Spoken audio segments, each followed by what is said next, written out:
Podem se assentar. Atos capítulo 3. Louvado seja Deus. Glórias a Deus. Aleluia, Jesus. Santo, santo é o Senhor. Aleluias.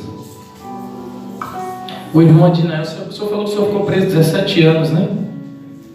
Rapaz, chegou a hora de Deus mudar tudo na sua vida. Em nome de Deus. 17 anos dentro da cadeia não é fácil não, viu? Mas lá ele fazia culto lá dentro, né, irmão? Lá ele fazia culto. Deu um ataque nesse Satanás lá dentro. Glória a Deus. Atos capítulo 3. Para a glória de Deus. Aleluia. Quem encontrou, diga amém. Eu vou fazer uma oração. Quero que você só feche os seus olhos. Em nome de Jesus. Senhor meu Deus, amado Pai, em nome de Jesus, Senhor, aqui nós estamos, ó Pai querido, ó Pai amado, na Tua presença, na Tua casa, Senhor, e eu quero, meu Deus, te louvar, te agradecer, Senhor, por essa oportunidade maravilhosa, ó Pai, que o Senhor nos concede nessa noite, Senhor, de poder estar aqui, meu Pai, para ouvir a Tua palavra, para receber, meu Deus, os Teus ensinamentos, Senhor. Eu creio que nessa noite, ó Pai, o Senhor irá falar profundamente ao nosso coração. Eu creio, meu Deus querido, ó Deus amado, que essa pessoa, Senhor, ela não vai sair daqui da mesma forma que ela chegou, mas ela vai sair daqui renovada, ela vai sair fortalecida, ela vai sair daqui cheia de fé, cheia de esperança. Eu creio, meu Deus, que quando essa pessoa sair daqui, ela vai sair com mais sede de Ti, com mais fome, porque quando o Senhor fala no nosso coração, o Senhor desperta uma sede insaciável, o Senhor desperta uma fome insaciável de Te buscar.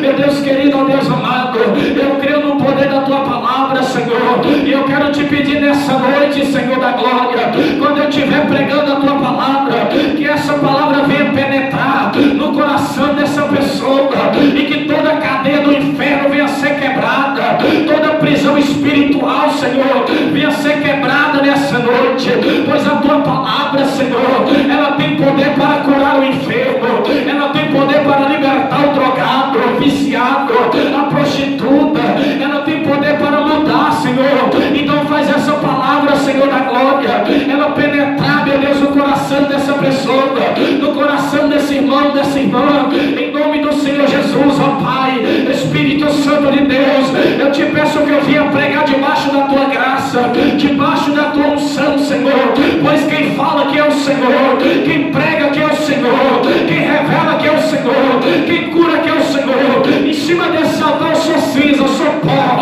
mas o Senhor é tudo, a Tua graça é tudo, Pai. Então venha fazer nessa noite, já toma este lugar com a Tua presença, já toma com a Tua glória, já vai enchendo a casa. Se tem alguém, Senhor, nessa noite que o Senhor preparou para batizar com o Espírito Santo, já batiza. Se tem alguém para ser curado, cura, alguém para ser liberto, liberta, já vai derramando a unção para a glória do Senhor, meu Pai.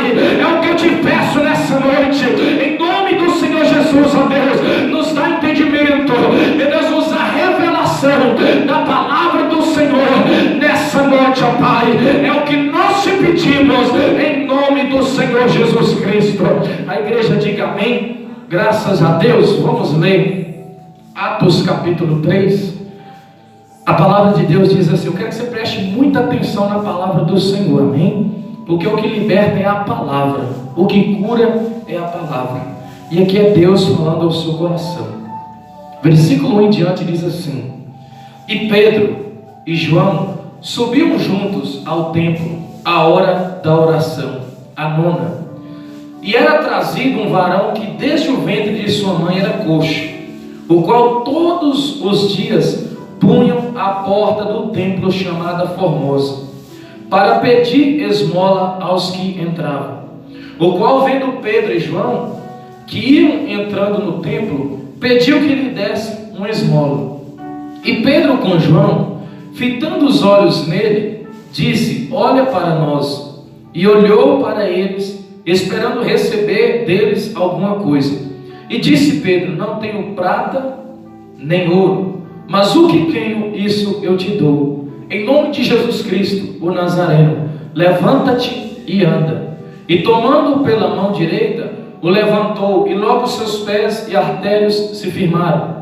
E saltando ele, pôs-se em pé, e andou, e entrou com eles no templo, andando e saltando e louvando a Deus. E todo o povo viu andar e louvar a Deus, e conheciam-no, pois era ele o que se assentava a pedir esmola à porta formosa do templo. E ficaram cheios de pasmo e assombro pelo que lhe aconteceria. Amém? Só tem em nome de Jesus. A Bíblia vai dizer que Pedro e João estavam subindo no templo para fazer oração.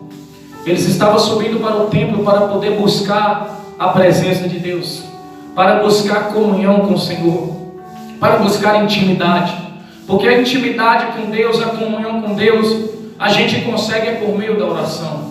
Quem não ora não consegue ter intimidade com Deus.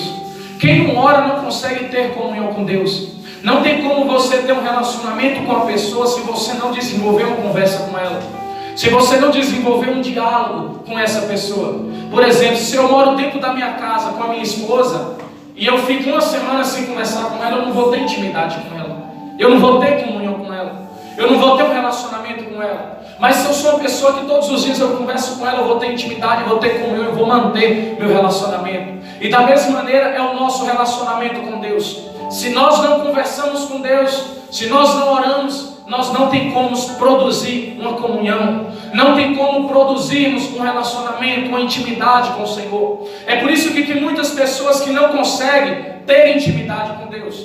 Quer ter dom, quer ser ousado, quer ter autoridade, quer que Deus fala, mas não esforça, não paga o preço orando, não paga o preço buscando. Eu admiro muito na Bíblia que a Bíblia vai dizer que Moisés era um dos homens do Antigo Testamento que mais tinha um relacionamento com Deus. Deus ele falou assim, ó, com Moisés eu falo com ele cara a cara, boca a boca, face a face.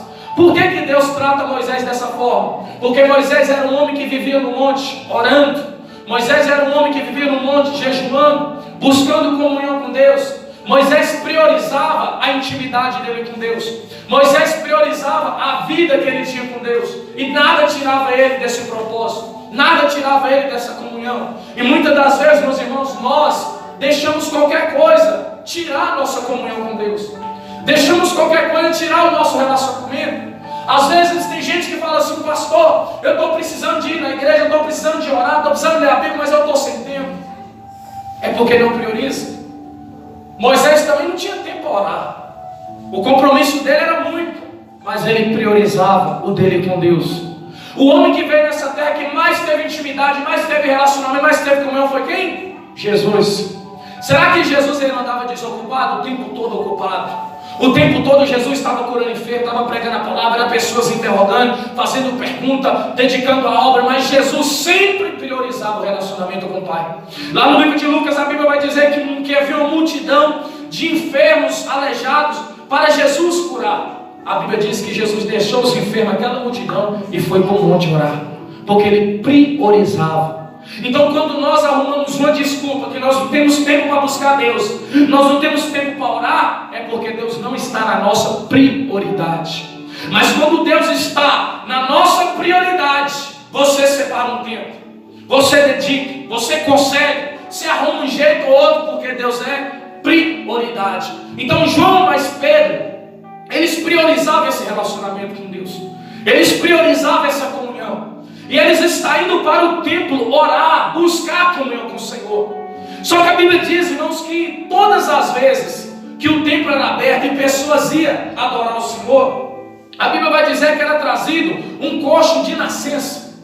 Era um rapaz que era aleijado, mas desde nascença, ele nasceu dessa forma. E ele era colocado na porta do templo, chamada Formosa. E ali ele ficava ali pedindo esmola para todos aqueles que passavam ali, para entrar dentro do templo para adorar. Então ele ia somente pedir esmola. E a Bíblia diz que esse coxo é colocado na porta do templo. E Pedro mais João está indo em direção a ele. Quando a Bíblia diz que quando Pedro e João chegam até aquele rapaz, ele olha para Pedro e João, estende as mãos e pede esmola. Me dá uma esmola, me dá uma moedinha. Aí Pedro e João olhou para ele e falou assim, rapaz, olha para nós aqui. Nós não temos prata e nem ouro, mas o que nós temos, isso nós te damos. Em nome de Jesus Cristo, o Nazareno, levanta e anda. A Bíblia diz que Pedro pega ele pela mão, na mesma hora, o seu tornozelo, o seu pé se firmou. E a Bíblia diz que aquele coxo de nascença, ele foi curado pela vida de Pedro e pela vida de João. E a Bíblia diz que eles entrou ali no templo louvando, saltando de alegria. E quando ele chegou no povo, ficou assombrado, porque aquele coxo de nascença estava pulando, estava louvando a Deus. Mas sabe o que eu quero que você entenda nessa noite? É porque quando aquele rapaz, aquele coxo, estava pedindo João esmola, pedindo uma moeda, João falou assim, Pedro falou assim: olha para nós não temos prata e nem ouro.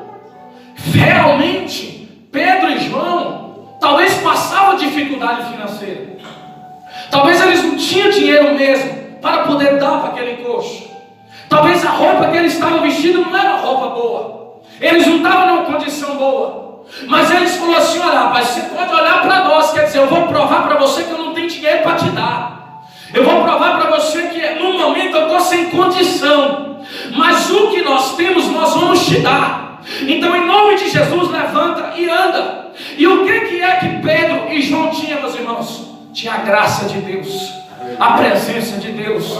E quando eu estava lendo esse texto, o Espírito Santo falava no meu coração: meu filho, não adianta as pessoas elas terem dinheiro, elas terem carro, elas terem fama, elas terem título, se não tiver a minha graça. Não adianta ter nada dessa terra. Muitos entrou aqui nessa noite buscando algo dessa terra, talvez uma libertação física, talvez uma cura física, talvez você venha buscar um milagre, uma porta de emprego. Só que o Espírito Santo, ele está falando nessa noite para você. Você pode até alcançar uma cura, uma libertação, uma porta de emprego, mas se você não tem a graça dele, você não tem intimidade com ele, você não tem a presença dele, você não tem bom proveito do que você recebe. Porque a graça de Deus é a maior riqueza que existe. Aquele coxo, quando olha para Pedro e João, ele vê e fala: esse cara aqui está mais quebrado que eu.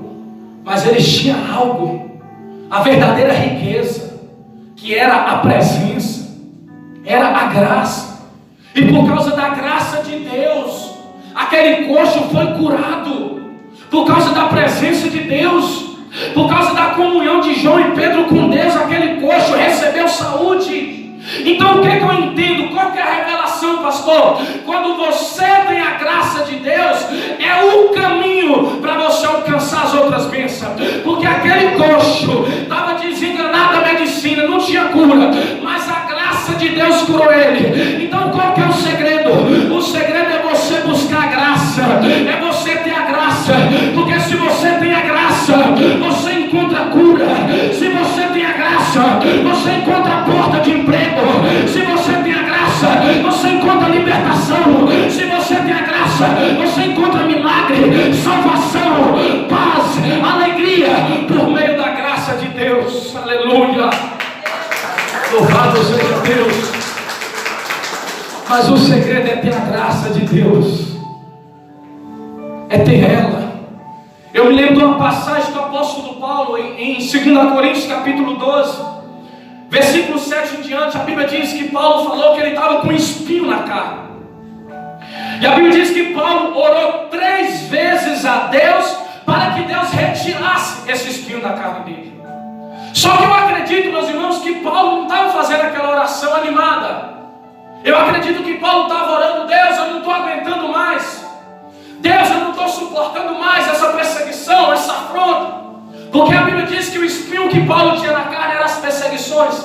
Era um espírito. A Bíblia diz no capítulo 12, versículo 7: e foi-me dado um espinho na carne, a saber, um mensageiro de Satanás para me esbofetear. Então o espinho na carne que tinha em Paulo era que Satanás usava pessoas para jogar ele em prisão, usava pessoas para bater nele, para maltratar ele. E Paulo sofria com isso. Então Paulo chegou um momento que ele queria parar de pregar, ele queria parar de fazer a obra, ele não estava suportando mais por causa do espinho na carne. Então aquele que Paulo está orando: Senhor, eu não estou suportando, eu não aguento, eu vou parar, eu vou desistir, eu vou largar o carro, eu não vou mais fazer isso aqui, eu não estou aguentando, eu não posso, eu não consigo. Aí Deus responde Paulo. Sabe como que Deus respondeu Paulo? Falou: Paulo, a minha graça te basta, porque o meu poder se aperfeiçoa na sua fraqueza. Quando você está fraco, Paulo, é aí que tu está forte. Aí Paulo entendeu que ele tinha a graça de Deus, tinha o poder de Deus. Ele falou: agora eu vou fazer o seguinte, eu vou me gloriar nas minhas fraquezas, eu vou me alegrar quando eu estiver passando perseguição, eu vou me alegrar quando eu estiver passando afronta, porque eu tenho a graça de Deus. Então o que o Espírito Santo está falando ao seu coração nessa noite? Louvado seja Deus, você tem a graça de Deus. A graça de Deus basta na sua vida. Pastor, como que eu vou conseguir a graça de Deus? Primeiro, abre o teu coração, faz o que Pedro e João fazia, vai orar, vai buscar intimidade, vai buscar comunhão, vai fortalecer na graça. Paulo escrevendo a carta aos Filipenses, Paulo falou assim: fortalecei-vos na fé e na graça do Senhor Jesus Cristo. Então fortaleça na graça. Pastor, não estou entendendo que graça é essa. Essa graça é uma pessoa chamada Jesus. A Bíblia fala em Tito capítulo 2 versículo 11: a graça de Deus manifestou para salvar todos os homens. Se nós for em João capítulo 3 verso 16, João falou que Deus amou o mundo de tal maneira que deu o seu Filho unigênito, para que todo aquele nele crê não morra e seja salvo. A graça de Deus é uma pessoa. Às vezes nós colocamos a graça de Deus como algo pequeno. Nós falamos: a graça de Deus é um favor merecido. Não é isso não, é muito mais do que isso. Porque a graça de Deus na vida de Paulo foi um poder que capacitou ele para vencer aquela situação. A graça de Deus na minha vida é um poder que me capacita, é um poder que me ajuda a vencer as barreiras, vencer as dificuldades, a vencer o pecado. É só por meio da graça. Eu acho muito interessante, Paulo entendeu tanto da graça, que o apóstolo Paulo chegou numa igreja, a igreja de Romanos, pregando para aquela igreja, que aquela igreja estava ali todas, ali fraca espiritualmente, vivendo a prática do pecado. Aí Paulo falou assim: meus irmãos, o pecado não tem domínio sobre vós, porque vocês não estão mais debaixo da lei, mas debaixo da graça. O que Paulo está falando? Na lei, no Antigo Testamento, ninguém tinha a graça de Deus, ninguém tinha Jesus habitando dentro do coração, ninguém tinha o Espírito Santo dentro deles, e por esse motivo eles não conseguiam vencer o pecado. Eles sempre caíam em tentação, sempre caíam no mesmo erro, porque não tinha o Espírito Santo para ajudar. Mas Paulo está falando: a vocês não está mais debaixo da lei, mas vocês estão debaixo da graça. O que Paulo está falando? Vocês podem dominar as suas vontades carnal. Você pode vencer o vício, você pode vencer o pecado. Tem crente que chega assim e fala: pastor, eu sou fraco, pastor, eu vivo pecado. Irmão, é porque você não está fortalecendo na graça. Porque se eu lutar com a força do meu braço, eu caio. Se eu confiar em mim mesmo, eu vou cair. Mas se eu dou crédito na graça de Deus, se eu penso assim: o Espírito Santo está em mim, Ele vai me ajudar, Ele vai me fortalecer, eu vou vencer a minha carne por meio do Espírito Santo. Você pode ter certeza, você vai ficar firme e forte. Mas você tem que fortalecer na graça dEle, é no poder do Espírito Santo. Por que tem muita pessoa que está sofrendo? Porque está igual aquele coxo: me dá uma esmola. O cara estava na porta da igreja, em vez de buscar a cura, estava pedindo esmola. Tem gente que está aqui nessa noite, está buscando esmola. Que esmola, pastor? Uma porta de emprego. O que é maior do que a graça de Deus? Porque tudo nessa vida, nessa terra, seu dinheiro, a sua fama, o seu carro, sua porta de emprego, tudo aqui, diante da graça de Deus, é migalha. É verdade. Porque a graça de Deus é riqueza. Então hoje aqui tem pessoas que vêm aqui buscar migalha, está igual aquele coxo: olha, eu estou querendo só um emprego, tá bom? Não, irmão. Pedro falou assim: não tem isso aí não, rapaz. Mas o que nós temos é muito maior do que isso aí. Nós vamos te dar agora. Sabe o que o Espírito Santo quer te ensinar nessa noite? Venha buscar a graça de Deus. Venha buscar intimidade com Deus. Venha buscar comunhão com Deus. As outras coisas vão acontecer por causa da graça, por causa de Jesus na sua vida. Tem muita gente que não alcança, que corre atrás das coisas, mas não corre atrás dele. É aquele ditado: tem gente que quer as bênçãos, mas não quer o abençoador. Como que eu vou ser abençoado sem o abençoador? É complicado. Mas se eu tenho um abençoador, eu tenho as bênçãos. Eu admiro muito em Mateus 6,33. Jesus falou assim: Jesus estava pregando para um grupo de pessoas que estava muito preocupado com a vida terrena, preocupado com o que vestir, com o que comer, com o que beber, com uma coisa dessa vida. Aí Jesus falou lá em Mateus 6,33, falou assim: mas buscar primeiro o reino de Deus, a sua justiça, e todas as outras coisas que você está preocupado vai ser acrescentada. Sabe o que Jesus está falando? Que eu não preciso correr atrás das coisas, eu tenho que correr atrás dele, atrás do reino. Eu tenho que buscar intimidade com ele, porque as outras coisas acontecem. Vai ser consequência do meu relacionamento, vai ser consequência da graça de Deus. Aí tem gente que fica a vida inteira lutando com vício, com vício da própria força. Não vou beber hoje, não vou fumar hoje, não vou não vou. Mas ele não jejuma, ele não ora, ele não lê a Bíblia, ele não busca comunhão com Deus, está acreditando em si mesmo. Mas sabe o que a Bíblia fala da nossa própria justiça? Isaías falou que a nossa justiça própria para Deus é como um trapo de imundícia, não vale nada. A sua força para Deus não vale nada, porque já foi provado pela Bíblia que a força do ser humano não chega a lugar nenhum. Porque todo mundo no Antigo Testamento tentou vencer na força do braço, tentou obedecer a lei na raça, mas ninguém teve a capacidade. Aí Jesus vem no Novo Testamento e fala assim para o discípulo: eu estou indo para o Pai, mas eu vou enviar um ajudador para ajudar vocês. Quem é o ajudador? É o Espírito Santo de Deus. É Ele que vai te ajudar. Mas quando você se humilha, Espírito Santo, é só o Senhor que pode me ajudar a sair disso aqui. É só o Senhor que pode me ajudar a libertar disso aqui. Me ajuda e busca intimidade, meu irmão. As coisas acontecem de uma forma tão leve, tão simples. Deus muda o contexto todinho, porque você confiou no Espírito Santo. E nós temos que confiar na graça, é no Espírito Santo.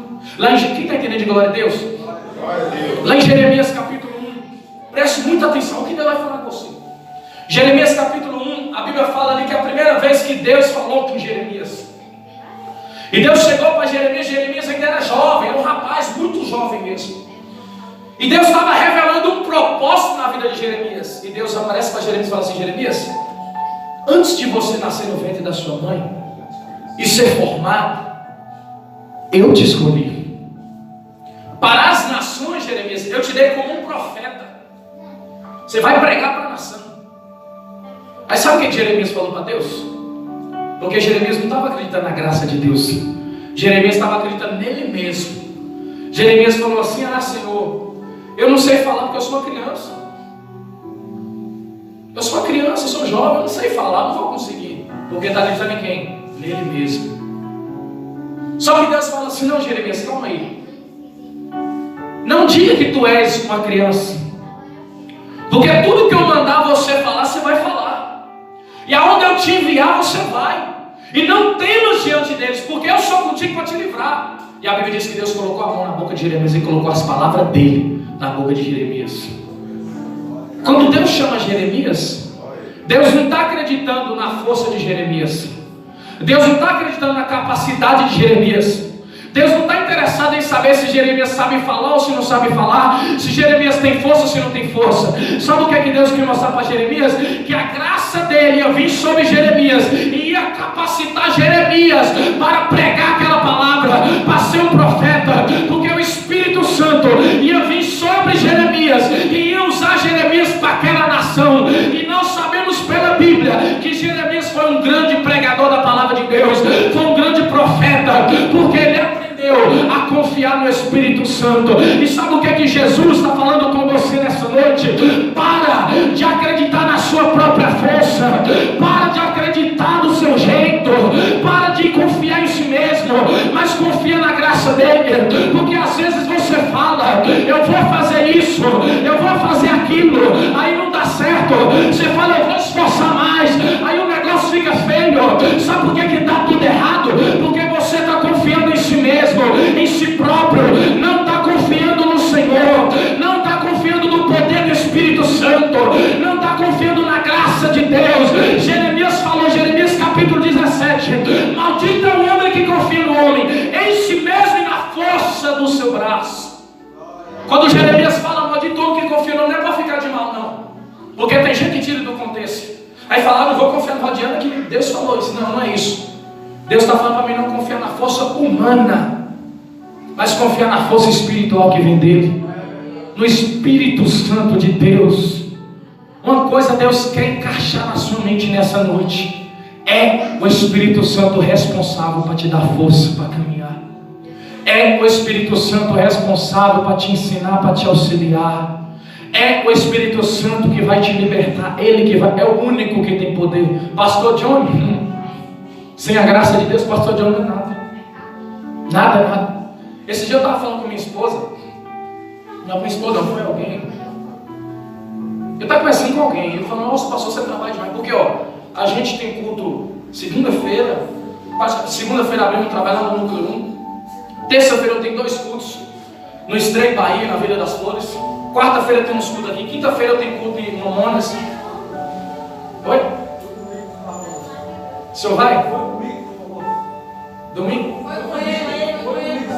Foi o senhor, né? Eu tenho culto na quarta aqui. Quinta-feira agora, graças a Deus, vai ter um programa na rádio em Mamonas. E tem culto em Mamonas.